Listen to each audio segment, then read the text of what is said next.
재계 총수단의 청와대 초청 오찬은 지난 2월 이후 5개월여 만입니다. 정부가 이번 오찬 회동을 계기로 재계와의 파트너십을 더욱 강화할지 주목되는데요. 황태순 정치평론가, 이용호 원광대 초빙교수, 이경희 정치부 기자와 자세히 살펴봅니다. 세 분 어서 오십시오. 네, 안녕하세요. 이 기자, 네. 박근혜 대통령이 오늘 오전 17개 대기업 총수들을 청와대로 불러 오찬 회동을 했습니다. 네. 취임 이후 최대 규모의 경제인 회동인데 네. 어땠습니까? 네, 말씀하신 대로 청와대로 이렇게 많은 기업 총수들이 온 거는 처음인데요. 2013년 이제 취임 첫 해에 10개 기업 총수들과 간담회를 한 적이 있고, 올해 2월에도 그 메세나 문화 융성 사업에 참여한 기업들 총수들을 불렀는데 그때도 한 10명 정도만 참여를 했었습니다. 오늘 17명이나 참석을 했으니까 최대 규모 회동이었는데요. 네. 이재용 삼성전자 부회장을 비롯해서 정몽구 현대차그룹 회장, 또 구본무 LG그룹 회장, 박용만 두산그룹 회장, 김범수 다음 카카오 의장까지 그야말로 이제 재계의 내로라 하는 기업들 총수는 전원 참석을 했습니다. 분위기는 예상대로 화기애애했는데요. 당연히 이 창조경제 혁신센터가 박 대통령 경제정책의 핵심이기 때문에 이 기반을 구축한, 이걸 축하하는 자리였기 때문에 당연히 분위기는 화기애애했고요. 이 자리에서 박 대통령은 이제 기반이 구축됐으니까 청년 일자리 창출을 위해서 좀 노력해달라, 적극적으로 노력해달라 이렇게 당부를 했고요. 여기에 이제 허창수 전경련 회장이 화답을 했는데 네. 벤처기업, 가능성 있는 벤처기업을 적극적으로 지원을 해서 일자리를 창출하는 데 실질적인 성과를 내도록 하겠다, 이렇게 화답을 했습니다. 비공개 자리에서 다양한 얘기들이 오갔을 것 같은데 아직 그게 공개되지는 않고 있는데요. 아무래도 이제 노동개혁에 그 기치를 올리고 있기 때문에 이 부분에 대한 당부가 있었을 것 같고요. 아까 알려지긴 했는데 사면 얘기는 없었던 것으로 전해지고 있습니다. 네. 사실 재계 오너 총수들을 한 자리에 모을 수 있는 분 거의 대통령이 유일하지 않을까 싶긴 한데요. 네. 우리 이 기자가 말씀했던 것처럼 사실 최대 관심은 기업인 사면 관련 얘기가 있었을 것이냐 없었을 것이냐인데 황 의원님 어떻게 보십니까? 아예 없었죠. 없었다. 네. 있을 이유가 없죠. 그러니까 어제 이미 대한상이 박용만 회장이 공개적으로 촉구하지 않았습니까? 또 얼마 전에는 허창수 회장이 회장으로 있는 전경련에서도 보면은 공개적으로 기업인들 사면, 이번에 박근혜 대통령이 사면 특사 얘기한 건 7월 13일입니다. 네. 7월 13일 날 당시 이제 수석 비서관 회의에서 이번에 해방 70년 맞아서 뭔가 대사면, 국민 통합과 경제 살리기 차원에서 검토하라는 그런 취지의 말씀을 했고, 거기서 바로 나왔던 것이 전경련, 또 어제 같은 경우는 대한상의에서, 어제 대한상의 박용만 회장 같은 경우는 사람을 꼭 찍어서 얘기했어요. 최태원 SK 회장 지금 아직 옥중에 있습니다만 또 오늘 마침 오찬에 참석했는 김승련 하나그룹 회장, 이 두 분에 대해서는 좀 뭔가 이번에 대사면 때 포함되어야 되는 것 아니냐, 그런 말씀을 어제 했는데 굳이 그 자리, 밥 먹는 자리에서 거기서 국민들이 주시하고 있잖아요. 네. 마침 보니까 오늘 17개 기업에서는 향후 3년 동안 한 136조 정도 보면 적극적으로 투자에 임하겠다. 또 보니까 이번에 17개 기업이 뭡니까?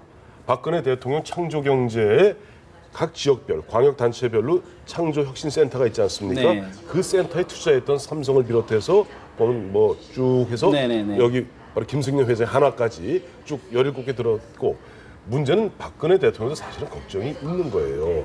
창조경제, 본인이 보면 얘기했던 창조경제 가시적 결과물로서 혁신센터를 만들었는데 이것이 흔한 얘기 지지부진해서는 안 되지 않습니까? 네. 그러다 보니까 지금 박근혜 대통령이 약간 좀 목을 좀 죄는 거예요, 재계를. 이 부분은 17개 업체들 이렇게 벌려만 놓지 말고 향후 한 2조 정도가 들어간다고 그래요. 2조 정도 좀 적극적으로 투자해서 이것이 박근혜 정부가 끝나고 다음 정권으로 이어졌을 때라도 마치 이명박 정부의 녹색 경제가 흐지부지 됐던 좀 휙 날라가 없잖아요. 지금 이래서는 안 된다. 그러니까 이 창조경제가 계속 이 불을 지펴나갈 수 있도록 좀 애를 써달라. 이 얘기가 사실은 오늘 같은 경우는 모양새는 아까 우리 윤석이 앵커 대한민국 17개 그 대기업 총수들 오라 할 사람은 대통령밖에 없다 하지만 사실 오늘 대통령 의뢰 입장입니다. 오히려 의리다. 의뢰 입장에서 오히려 좀 하소연하고 적극적으로 좀 투자해 주세요라고 하는 마당에 일단 그 재계에서는 좀 밥 얻어먹고 밥값도 해야 되는데 거기다 대놓고 그 두 분 사면은 어떡합니까? 이러면은 그림이 안 되지 않습니까? 오히려 갑의 입장이라 그러면 비공개 자리에서 좀 은연중에게 얘기하지 않았을까 싶기도 한데 어떻습니까? 사면 경제인 사면은 어느 정도 이제 이심전심으로 사실 뭐 어느 정도 수긍된 거 아니겠어요? 그리고 대통령께서 원래는 사면 이제 경제 사면에 대해서 굉장히 부정적이었고요. 그 전제 조건으로 국민적 합의, 정서적으로 어떤 그런 용인이 필요하다라는 얘기를 하셨는데 그 모양새 갖춰주기 위해서 지난번 새누리당 쪽에서 건의를 했고 검토하겠다고 그랬으니까 아마 그 부분은 뭐 거의 하는 쪽으로 가지 않을까 저는 뭐 그렇게 봐요. 대상만 뭐 범위만 남았을 뿐이지 할 것이다. 그렇죠. 네. 근데 오늘 이제 이렇게 대통령께서 오늘 뭐 얼마나 이제 그 비공개에서 말씀하실지 모르겠는데 우리 황 의원께서 말씀하셨지만 하여튼 이 정권이 성공하느냐 여부는 결국 경제입니다. 지나고 나서 경제가 괜찮았느냐 아니면 나빴느냐 이거거든요. 지금 뭐 국정 해킹 사건 뭐 의혹 이런 거 있지만 이거 나중에 다 잊어버린다고요. 그러니까 결국은 경제를 제대로 발전시키는 문제. 그리고 요즘에 얼마나 그 청소년이 아니라 저 청년 일자리가 심각합니까? 어느 보도 보니까 뭐 64만 명이 대학을 졸업하고 나서 한 번도 직장을 못 가져본 사람이 있다고 그러고. 네. 오직 하면은 젊은이들이 뭐 이민을 가야 되겠다. 여기서는 도저히 뭐 이렇게 자기 일자리를 못 찾으니까. 그래서 이민 스터디 카페도 한동안 뭐 유행했다. 그런 정도 얘기가 있었기 때문에 굉장히 심각하죠. 그런데 결국 이런 것들이 대기업체가 대재벌 그룹이나 이런 쪽에서 협조하지 않으면 굉장히 어렵거든요. 네. 근데 저는 정말 재벌 총수들이 이 부분을 좀 생각해 줬으면 좋겠어요. 최근에 그 엘리엇에서 사실은 공격을 해가지고 그 제일모직하고 삼성물산 그 할 때 사실 그런데 불구하고 누가 도와줬습니까? 결국 소액 주주들 도와줬거든요. 그리고 대기업이라는 것이 결국은 혼자 좋아하다 노력해서 한 측면도 있겠지만 그러나 정부의 정책 그리고 국민들의 어떤 지원 이런 게 있었기 때문에 지금은 조금 대기업체들도 우리 국민들한테 좀 이렇게 일자리도 나누고 네. 하는 여러 가지 경제를 정부와 같이 하는 노력을 좀 했으면 좋겠어요. 그런데 또 예. 대통령과 정부와 여당이 어려운 또 화두를 꺼냈습니다. 바로 노동개혁이라는 참 쉽지 않은 화두를 꺼냈는데 어떻게 보십니까, 황 의원님? 지금 뭐 오늘 그 자리에서 노동개혁 얘기가 본격적으로 나오지는 않았을 테고요. 네. 왜냐하니까 노동개혁이라는 게 사실은 보면 지금 새누리당 이제 김무성 대표가 보면은 이런 얘기했죠. 내가 표를 잃는 한이 있더라도 의석을 잃는 한이 있더라도 반드시 노동개혁 이룩하겠다. 물론 노동개혁 해야 됩니다. 왜냐하니까 노동개혁이 좀 갑자기 화두로 떠올랐던 것은 앞서 우리 이용호 교수 말씀하신 대로 청년 실업이 문제인데 이 청년 실업이 내년부터 더 심각해집니다. 네. 왜냐하니까 내년부터 정년이 연장됩니다. 네. 정년이 연장되면 기업 입장에서는 자 보세요.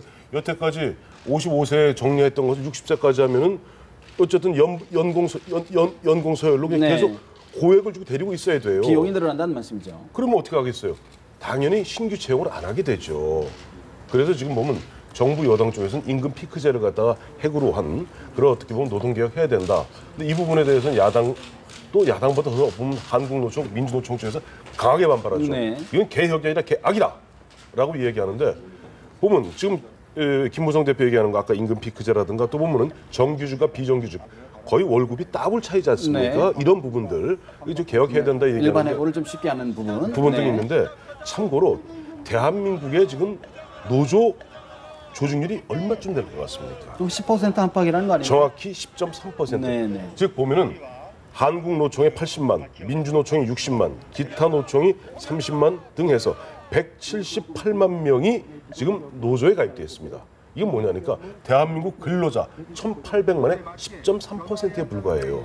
그런데 이 노조에 가입된 사람은 흔한 얘기로 우리에게서 귀족 노조입니다. 그 귀족 노조인데 이 사람들의 가방을 지켜줄 것이냐, 철밥통을 지켜줘야만 될 것인가, 네. 아니면은 이 사람들 철밥통을 조금 깨서라도 그야말로 비정규직, 그야말로 진짜 요즘 알바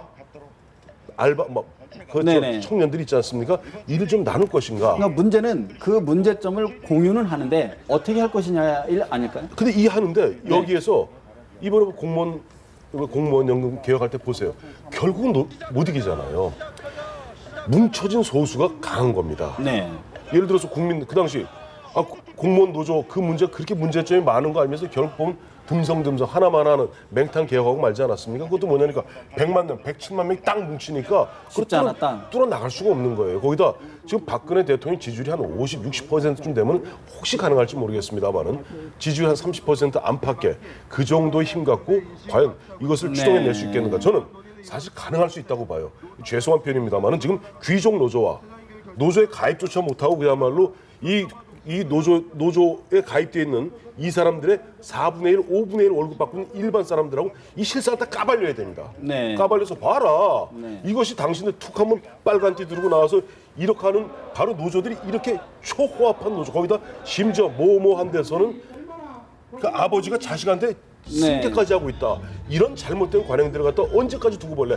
이러는 사이에 결국 보면 청년들은 아까 말씀하신 대로 64만 명은 대학을 졸업하고도 직장 한번 가져보지 못한 이런 사회를 갖다 계속 끌고 나가야 될 것인가 하는 그 문제를 국민들에게 진솔하게 알려야 된다. 얘기해야 돼요. 그럼에도 불구하고 누군가는 양보가 있어야 된다는 전제인데 어떻게 보십니까? 결국은 국민적 대타협을 어떻게 이뤄내느냐 하는 게 제일 중요할 것 같아요. 그러니까 저는 뭐 그 김무성 대표께서 그 표를 잃을 각오로 하고 하겠다 그러는데 표를 잃을 각오로 하면 표 틀림없이 많이 나오고 우리 충분히 말씀하셔서 실제로 이 조직화된 노조의 숫자는 굉장히 적어요. 근데 정말 노조를 갖지 못한 사람들, 비정규직은 정말로 어디 하소연할 데도 없이 어렵거든요. 그런 현상을 사실 알고는 있음에도 불구하고 야당이 이제 그런데 자꾸 이제 어떤 그 압력에 이렇게 좀 받기 때문에 야당이 제 역할을 못 하는데 저는 야당도 정말 이번에 좀 제대로 여야를 떠나서 우리 모두의 문제거든요. 저는 얼마 전에 그 언론에 보도가 된 거 보고 정말 가슴이 뭉클하던데 그런 피켓을 봤어요. 그 아버지, 삼촌 일자리 좀 나눠주세요. 그게 사실 남의 문제가 아니거든요. 우리 자식의 문제이기 때문에 그 여야의 문제가 아니거든요. 그러니까 이런 그 대타협을 이뤄낼 수 있는 이걸 결국은 집권 여당이 할 수밖에 없다. 대통령이 할 수밖에 없다고 보고요. 대통령도 이번에 이제 강하게 어떤 그 추동 지시를 해서 시작을 했는데 대통령도 직접 나서셔야 됩니다. 적극적으로. 네, 그리고 정부도 나서야 되고요.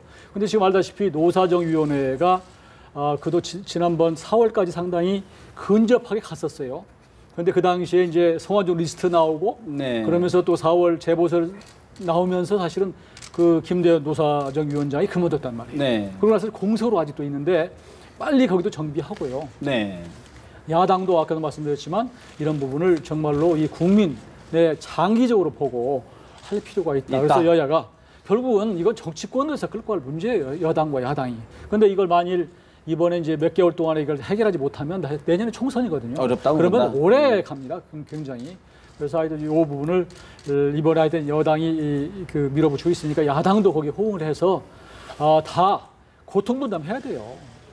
그 모든 사람이 고통분담하지 않으면 어떻게 되겠습니까? 결국 대기업체 아까 조금 전에 말씀드렸지만 대기업 노조 자기들이 일 열심히 해서 되는 줄 압니까? 제가 보기엔 그렇지 않습니다. 동일 노동의 동일 임금 그게 안 지켜지고 있는 거고요.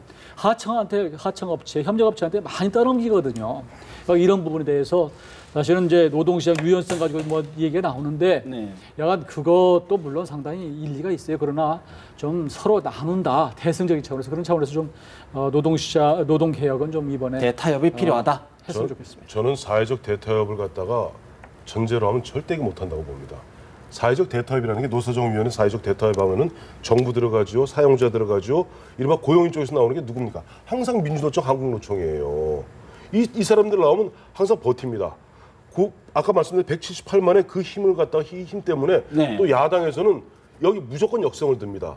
사회적 대타협 하자는 얘기하면 사회적 대타협이라는 게 얼뜻 듣기엔 그럴듯하지만 그게 이상한 게 그럼 과연 여기 비정규직 대표자 들어갔나요? 안 들어갔잖아요. 대표성이 구성하기가 어렵기 때문에. 그러니까 사용자, 고용인 측, 피고용인 측 하면 대부분 노총의 핵심들이 나옵니다. 강경. 근데 정부 나가요. 어영부영 하다 보면 야당은 보면 저기 이제 보면 노조 편 들거든요. 그냥 또 흐지부지 되고 또 그냥 맹탕 개혁하고 맙니다. 그리고 현재 노조도 기득권이다. 그렇게 보시는 거군요. 철저한 기득권이죠. 그러면 예를 들어서 철저한 기득권을 누리고 있는 178만 명의 그런 노조 가입되어 있는 사람과 이미 조직화되어 있지 않는 나머지 1,700만 목소리 누가 대변해야 됩니까? 사실 그건 국회의원들 정당이 대변해줘야 되는데 그 정당이 대변을 못하고 있어요. 그래서 제가 모두에 말씀드린 대로 이걸 낱낱이 까발리자 이거예요. 까발려서 차라리 사회적 대타협 필요 없다. 왜? 사회적 대타협하면 결국 이 사람들 자기가 절대 안 내놓거든요. 기득권을. 그러면 투표를 하자. 흔한 얘기로 정모하면 국민 투표를 해갖고 진상을 다 까발린 다음에 국민 투표를 결정하자. 이런 각오가 아니면은 사실 어렵습니다만은 대한민국의 어느 관료가 대한민국의 어느 정치인이 대한민국의 어느 대통령이 과연 그런 용기를 갖겠습니까? 당장 야당의 협조를 끌어내기도 쉽지 않아 보이는데요. 그렇죠. 사회적 대타협이라는 게 이제 그런 그 형식 논리적인 차원의 말씀드린 건 아니고요. 모든 국민들이 고통 분담을 해야 되겠다고 하는 그걸 사실 알릴 필요가 있고, 그러니까 지금 까발린다고 표현을 했는데 이런 상황, 노동시장, 노동 상황에 대해서 충분히 국민들이 알 수 있도록 여러 번 토론회도 하고 또 설득도 하고 하는 그런 과정을 거쳐야 된다는 차원에서 말씀을 드린 거죠. 뭐 일부에서는 사실 일괄 대타협은 어렵지 않겠는가, 얻을 수 있는 부분 하나씩 하자는 얘기가 있고요. 지금 또 아까 김무성 새누리당 대표 표를 의식하지 않겠다 그랬는데, 이 기자, 김무성 대표가 내일부터 7박 9일 일정으로 해외 순방을 떠나죠. 어떤 일정, 누구 만나게 됩니까? 네, 뭐 저도 내일 같이 이제 네, 동행 출국을 하게 취재하죠. 되는데요. 내일 아침 10시 반 비행기로 출발을 해서 다음 달 3일 새벽에 돌아오는 일정이어서 기간을 뭐 하루하루 정말 빽빽하게 알차게 쓰고 돌아온다, 이런 인상을 받았습니다. 본인이 힘들어하니까 그런 거 아닙니까? 아이, 뭐 그런 건 아니고요. 뭐 동행하는 의원들은 뭐 김 대표를 비롯해서 나경원 외교통일위원장과 뭐 외교관 출신인 김종훈 심윤조 의원, 또 이군현 전 사무총장까지 10명 의원이 함께 수행을 할 예정인데요. 아직 뭐 구체적으로 누구를 만난다, 이거는 아마 오늘 오후에 확정이 될 것으로 보이는데, 현재는 그 워싱턴 DC랑 뉴욕과 로스앤젤레스 이 3개 도시를 거칠 예정인데, 일단 공화당, 민주당 대표를 만날 예정이고요. 그리고 또 행정부에서는 존 케리 국무장관이나 조 바이든 부통령 등 면담을 지금 추진하고 있습니다.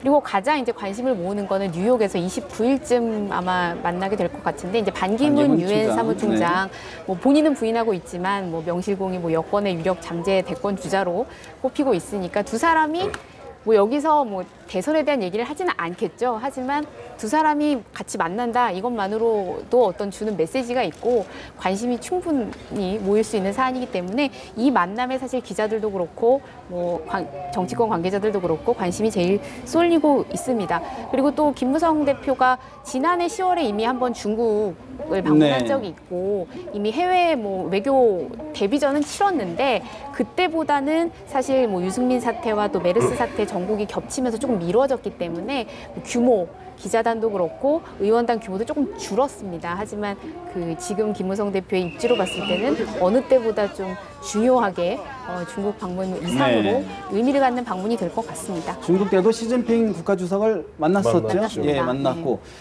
김무성 대표의 이제 여러 가지 행보를 놓고 대권 행보 시동 건 것 아니냐라는 이야기가 나오는데 어떻게 보십니까? 본인이 이렇게 얘기하셨죠. 지난 얼마 전에 헌정에 가서 네. 대통령이요? 아유, 그건 꿈도 안 꿔요. 그건 하늘이 정해주는 겁니다. 라고 뭐 겸양을 갖다 하셨습니다만은 실제 행보 자체는 대권 행보 맞죠. 역대 어느 그 대권 주자들도 다 비슷한 코스 거쳤습니다. 보면은 중국, 또 뭐 미국, 중국이죠. G2. 가능하다면 러시아까지, 네. 또 일본까지 해서 이제 4대 강국의 그 어떤 외교를 갖다 그래서 얼굴 도장을 일단 찍고 와야지. 국제 무대에 이제 데뷔를 함으로써 나는 국제적으로 이렇게 많은 친구들이 있다라는 것도 그런 것들을 국내에 비추고 하는데, 저는 이번에 뭐 저 김무성 대표 가셔서 뭐 잘 하시기를 바라는데, 한 가지 좀 걱정스러운 건 있어요. 우리 김무성 대표가 보면은 지난번에 시진핑 만나고도 기분이 좋은 탓인지 상하이에서 대원 발언이요. 개헌 법물 발언하셔갖고 완전 난리가 나지 않았습니까? 네. 이번에도 또 반기문 사무총장 만나시고 또 뉴욕발 무슨 발언이 나오실지 잘 체크해보십시오. 그 이후에 워낙 우여곡절을 겪으셔서 발언 조심할 것 같은데 어떻게 보십니까? 기자들이 아마 수행하게 되면 뭐 기사거리 달라고 아마 계속 소를 텐데, 왜냐하면 뭐 차비는 해야 되거든요. 그러니까 네. 그러다 보면 뭐가 나올지는 모르겠는데, 뭐 일각에서는 뭐 오픈 프라이머리 계속 주장하니까 미국 가서 오픈 프라이머리 얘기하지 않을까 이렇게 하는데, 설마 뭐 그거 가지고 이렇게 그게 될까라는 생각이 들고요. 아마 30-40년 전만 해도 한국의 그 여권 주자, 대권 주자다 그러면 이 미국에 항상 가야지 대권주로 네. 뭐 이렇게 발돋움하는 이런 때가 있었어요. 왜냐하면 미국의 무슨 CIA가 뭐 우리 이쪽의 그 대선 주자를 어떻게 평가하느냐, 그 사람의 생각이 어떠냐, 뭐 이런 적이 있었는데 지금은 그럴 때는 아니고요. 그러나 그럼에도 불구하고 미국이라는 데가 전 세계에 굉장히 정치, 경제, 국방 모든 것의 중심이기 때문에 본인으로 봐서는 가서 네트워크를 만들고 하는 게 매우 소중하겠죠. 그리고 또 실제로 요즘에는 이제 표도 사실은 대선 할 때도 직접 우리 교민들이 투표하는 이런 상황이기 때문에 그렇죠. 가서 또 할 필요도 국회의원 있고요. 선거부터는 투표를 네. 하니까요. 그리고 해외 가서 글로벌 감각을 키우고 또 그런 경험을 하는 것은 매우 좋다고 봐요. 그리고 이제 오셔서 이제 노동시장 개혁이나 이제 굉장히 뜨거운 것이 남아있을 텐데 과연 그게 큰 문제지요. 네. 사실 지금 좀 전에 이제 오픈 프라이머리 오픈 이야기를 했는데 이 기자 오늘 야당 혁신위 새정치민주연합 혁신위원회가 오픈 프라이머리 검토 않겠다 부정적인 입장을 놓고 야당 내부는 물론 여당에서도 여러 가지 강경한 입장을 얘기하고 있는데 어떻습니까? 네, 아무래도 이제 새누리당 입장에서는 이제 오픈 프라이머리의 본고장이라고 할 수 있는 이제 미국을 김무성 대표가 방문을 하니까 네. 뭐 이런 얘기 할 것으로 보이거든요. 예상하고 있거든요. 그래서 특히 이제 야당의 이 반발을 계기로 더 쟁점화를 시키려는 그런 분위기가 읽히는데요. 특히 여기에 대해서도 김무성 대표도 아마 새정치연합이 국민의 압박을 견디지 못할 것이다. 하게 될 것이다. 반개혁적인 행보다. 이렇게 좀 일가를 했습니다. 새누리당은 이미 보수혁신위원회에서 이 오픈 프라이머리를 제안을 해서 당론으로 채택을 한 상황이거든요. 하지만 여기 여당 내에서도 현실화를 할 수 있을 것이냐는 반신반의하는 분위기가 사실 많습니다. 여러 가지 역선택 우려가 있고 야당의 반발이 여전한 상황이고요. 그렇기 때문에 반신반의하고 있지만 여당 입장에서는 이미 당론으로 채택한 상황에서 혁신과 반혁신의 구도로 네. 갈 수 있는 그런 또 분위기가 조성되고 있기 때문에 계속해서 좀 쟁점으로 끌고 나가려는 그런 움직임을 보일 것 같습니다. 사실 예. 오픈 프라이머리 야당에서 못한다라고 하면 여당도 사실 하기 쉽지 않은 거 아닙니까? 못해요. 어떻게 해야 됩니까 그러면? 아니, 오픈 프라이머리 저는 뭐 거듭 말씀드립니다만 오픈 프라이머리 저는 반대하는 사람입니다. 반대다? 그럼 철저하게 반대합니다. 그러니까 저는 2002년에 오픈 프라이머리의 한국판의 첫 효시라 할 수 있는 2002년 당시 새천년 민주당의 국민 참여 경선에 전 직접 거기에 관여 참여했던 사람으로서 그걸 현장에서 보면 큰일 납니다. 오픈 프라이머리. 네. 참고로요, 미국 같은 경우 오픈 프라이머리 50개 주에서 다 하는 게 아닙니다. 그렇죠. 19개 주만 네. 하고요. 코커스도 하고요. 나머지는 네. 코커스가 우리로 말하면은 당내 경선이에요. 네네. 그다음에 오픈 프라이머리, 그러니까 오픈의 반대, 크로스 프라이머리 해서 코커스하고 이 절추경이 네네. 있고 해서 미국이라 그래서 50개 주가 다 오픈 프라이머리 하는 거 절대 아닙니다. 그리고 오픈 프라이머리를 하면 미국에는요, 하원 의원의 임기 2년이거든요. 23선, 20선 이상의 수두룩 합니다. 이게 무슨 얘기냐니까 기득권 가진 자가 죽을 때까지 할 수 있는 것이 오픈 프라이머리입니다. 그리고 조직 있고 돈 있는 사람이 사람 동원하기 시작하면 감당이 안 됩니다. 금권 정치 판치게 되고요. 절대 안 됩니다. 그래서 야당 혁신위원회가 반대한 이유가 바로 그 부분 아닙니까? 이거 직접 해보면 알아요. 네. 새천년 민주당의 그 당시에 노무현 대통령이 후보가 되었던 그 당시 그 국민 참여 경선이라는 것이 막상 실제 참여했던 사람들은 그 실상을 다 알고 알기 있습니다. 때문에. 알고 있기 때문에 그것을 막상 우리들이 해봤는데요. 해보니까 어떤 일이 있는지 아는데요. 근데 김무성 대표도 보면 야당이 반대하면 안 된다는 걸 뻔히 알면서 오픈 프라이머리 얘기하는 이유는 딱 한 가지입니다. 박근혜 대통령하고 친박한테 얘기합니다. 우리 오픈 프라이머리를 할 거니까 괜히 침발라 놓지 마. 즉 간섭하지 말라요. 그래서 저는 이번에 오늘 보면 누구죠? 새정치민주연합의 혁신위원회 최연아 혁신위원인가요? 그 네 가지 있었죠. 네네. 그 평상 제 생각 똑같아요. 그런 식으로 하면서 김무성 대표는 안 되는 점이 끌고 가는 겁니다. 끌고 가다가 연말 지나고 연초쯤 돼서 그야말로 어수선한 분위기에서 코앞에 닥쳤을 때 그때 오픈 프라이머리 야당이 안 받든지 할 수 없네요. 그냥 예전식으로 합시다 하고 예전식으로 하면서 그냥 청와대 입김 최대한 차단하고 후닥닥 자기 중심으로 해치우려는 그런 고관이 깔려있다. 복선이 그런 것이 깔려있다. 아닌가 의심받기 충분합니다. 사실 청와대나 친박계가 좌시할까요? 어떻게 보십니까? 저는 조금 달리 보는데요. 그러니까 이제 어느 한 당이 오픈 프라이머리 하면 그런 부작용이 날 가능성이 있습니다. 그런데 여야가 동시에 하면서 선관에 맡기고 그리고 동원 얘기를 많이 하거든요. 근데 이제 지금 요즘에 지방 내려가 보면 말이죠. 그거 당의 진성당원 가입시키려고 좀 난립니다. 여당이든 야당이든 지금 굉장히 지금 그런데 심지어 뭐 돈을 얼마를 주고 대납을 시키는 일이 굉장히 많거든요. 근데 이건 이제 진성당원을 그렇게 해서 이제 하는 것이 아니라 진정한 이 오픈 프라이머리는 유권자면 누구나 할 수 있도록 그러니까 주민등록상에 나와 있으면 길 가다가도 할 수 있도록 그냥 하는 거거든요. 그러니까 그러면 이것을 동원을 막으려면 선관위가 그 부락마다 다 투표할 수 있는 사실 투표소를 만들면 돼요. 근데 지금은 예를 들어서 당 같은 경우는 무슨 문제가 있냐면 시내에다 한두 군데 만들어 놓고 다 면단에서 실어날리니까 문제가 있는 거예요. 근데 네. 사실은 그 부락마다 많이 만들어 놓으면 사실 저는 문제가 없다고 보고요. 그리고 그렇게 되면 사실상 거의 실제로 본 투표나 거의 비슷할 정도로 많이 아마 참가를 할 거예요. 지금 예를 들어서 지금 같은 경우는 뭐 2, 3천 명 정도, 3, 4천 명 정도 나온다면 그때 그런 정도 가면 2, 3만 명 정도가 나온다. 그러면 그 컨트롤 범위를 넘어선다. 그리고 일각에서 시간이 좀 부족하다 이렇게 하는데요. 지금 우리는 그 만약 선관위가 법을 만들어서 바꾸면 이 홍보가 금방 되거든요. 네. 여야가 동시에 하기 때문에 그렇게 되면 저는 충분히 가능하다고 충분히. 보는 거죠. 근데 지금 야당에서 반대하는 네. 이유는 저는 적어도 전략공천 30%를 해야 되겠다라고 하는 것 때문에 그렇다. 그러면 사실 힘이 없어지는 거예요. 모든 제도에 부작용이 없는 게 어디 있습니까? 아까 말씀하신 오픈 프라이머리를 하게 되면 기득권층이 유지하기 때문에 공천 혁신이 어렵다는 배경. 신인한테 불리하다 이런 얘기도 하는데요. 네. 정치 신인도 국회의원 하겠다는 사람은 지금 뛰고 있습니다. 해야 된다. 아니, 하고 뛰지 있다. 않고 그러면 3, 4개월 전에 내가 국회의원 하겠다. 이거 예의가 아니거든요. 그러니까 적어도 1년 전부터 움직입니다. 2년 전부터 움직이고. 그러니까 신인도 그런 정도의 준비를 사실 해야 된다. 준비를 하고 있고 지금 하고 있어요. 그리고 만일 필요하다면 그걸 가점을 주면 되는 거 아닙니까? 예를 들면. 그래서 네. 저는 뭐 그 가점을 주면 오픈 프라이머리가 아니겠지만 그러나 여야가 동시에 합의해서 하면 저는 득보다 실이 가능성 있다. 해보자. 한번 해보자. 많다고 근데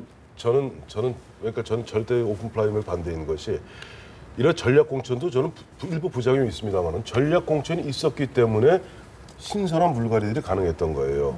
여당은 여당대로, 야당은 야당대로. 대표적인 것이 옛날 김대중 야당 총재 시절에 천신정, 추미애, 김한길 다 전략 공천이거든요. 네, 네. 또 이회창도 전략 공천 받은 사람입니다. YS로부터. 이런 전략 공천을 통해서 그야말로 자기 당의 정체성에 맞는 사람들로서 물갈이 해나갈 수 있는 것 저는 굳이 나쁘지 않다고 보고 저하고도 생각을 같이 하는 분이 또 한 분 계세요, 당에. 누굽니까? 심상정 정의당 대표예요. 네. 이 심상정 정의당 대표가 늘 하는 말 중에 하나가 오픈 프라이머리하면 여성, 소수자 절대 불리하다.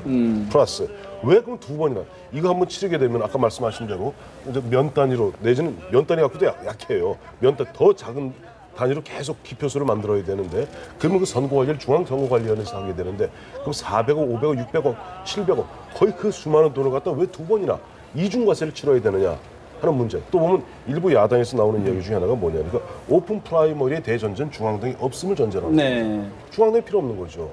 그거는 미국 같은 경우 오픈 프라이머리. 미국은 이른바 우리 같은 상설 정당이 없어요. 없죠. 원내 중심으로 네. 돌아가다가 어떤 큰 대형 선거 때 있으면 선거관리위원회를 각 당에서 만들어서 후딱닥 해치웁니다. 그러면 현재같이 당 대표 중심의 사무처 중심의 그 중앙당 필요 없는 거죠. 네. 이런 것들이 충족이 안 되면 오픈 프라이머리는 자칫하면 개혁이라기보다는 그야말로 가장 각 지역별로 가장 힘센 우리 지역에 내는 가장 힘센 사람 누구입니까? 바로 시장 군수거든요.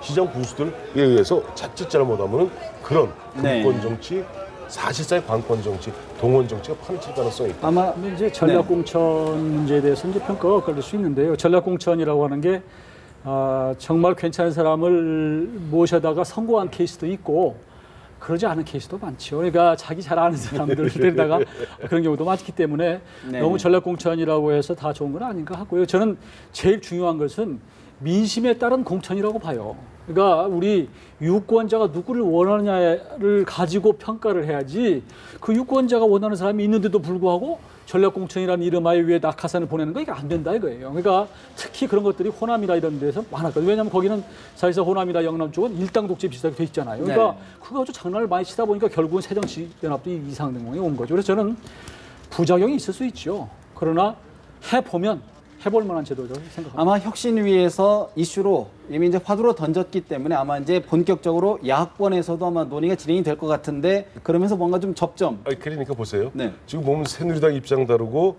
새정치민주 입장 다르고 또 새정치민주연합 내에도 보면은 다르죠. 혁신이 다르고 또 비노가 또 입장이 다르고 여기서 이용호 교수 입장 다르고 제 입장이 다르잖아요. 그러니까 또 어떻게 보면 이게 건전한 논의인데 하여튼 네. 논의는 해봐야 되겠습니다만은 제 입장은 그렇다는 말씀이고 네. 그런 부분에서 저는 왜 갑자기 문재인 대표가 혁신위를 통해서 뜬금없이 새누리당 오픈 프라이머리 김무성식 오픈 프라이머리 반대한다는 식으로 각을 세웠을까?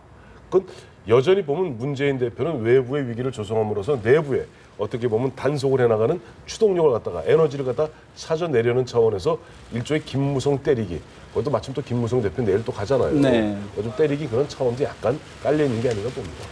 뭐 불가피한 측면도 없지 않아 보이고 좀 지켜보도록 하겠습니다. 하나만 짧게 네. 짚고 넘어가겠습니다. 박근혜 대통령이 다음 주부터 4박 5일간 휴가를 떠납니다. 청와대 관저에서 있는다고 합니다. 김 기자, 어떻게 소식 전해왔습니까?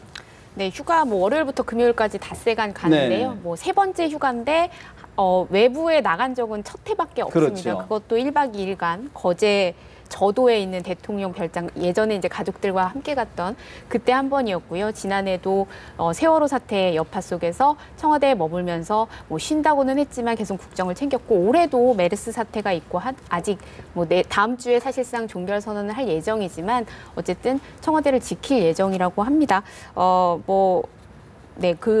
아직 네. 여러 가지 국정 현안이 있는 만큼 여러 가지가 이제 부담스럽다는 이야기인데, 얘기죠. 네. 황 의원님, 일각에서는 사실 또 경기 침체, 네. 내수 진작을 위해서는 대통령이 좀 국내 어디 여행이라도 좀 해야 되는 것 아니냐 의견이 있지 않았습니까? 기자들도 그렇게 얘기하는 사람들이 많았는데. 저도 그렇게 얘기해요. 보면은 영어 속담에 all works no play makes Jack dull 그러는 게 있어요. 네. 일만 하고 놀지 못하고 쉬지 못하면 바보가 된다는 얘기예요.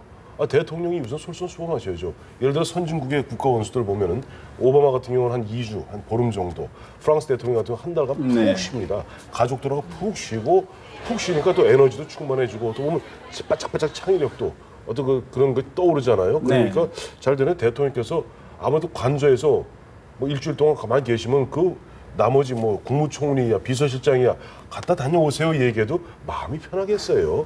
그럼 모두가 쉬는 것도 아니고 안 쉬는 것도 아니고 출입기자도 좀 불편합니다. 출입기자들도 네. 괜히 보면은 뭐 있을까봐. 네. 네.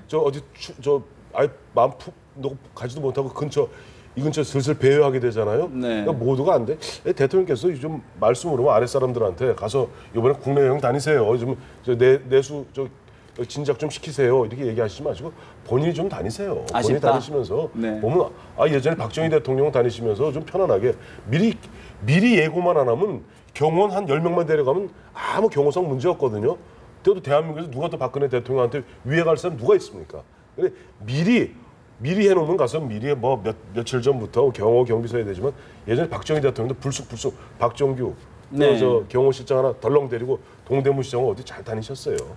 사실 뭐 여러 현안이 많고 머리가 복잡해서 그러시지 않은가 싶은데 어떻게 보십니까? 휴가는 집을 떠나야 되는 거 아니에요? 그렇죠.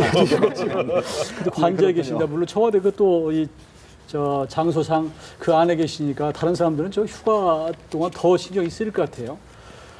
그런 차원에 어떤 그 장관들 보면요, 휴가 때 이게 사무실에 나오는 분도 있어요. 휴가라고 그러놓고. 그럼 이게 직원들은 정말로 불편하죠. 그러니까 저는 정말 휴가 때는 아예 일을 좀 끊으시고 첫 해는 저동가 가셨잖아요. 네. 어디 좀 산수 좋은 데로 좀 가셨으면 좋겠어요. 가시고 그래서 우리 또 직원들도 청와대도 굉장히 힘든 비서진들이 굉장히 힘들기 때문에 그 사람들도 좀 재충전도 좀 할 수 있도록 하고 그 사람들도 또 그분들도 어디 가족들하고 좀 지내지 않겠습니까? 그래서 적어도 휴가 기간 동안에는 머릿속에서 국사를 좀 잊어버렸으면 좀 그런 휴가를 좀 보냈으면 좋겠어요. 관저에서 쉬시더라도 업무는 챙기지 않았으면 좋겠습니다. 오늘 대담 여기서 줄이겠습니다. 고맙습니다.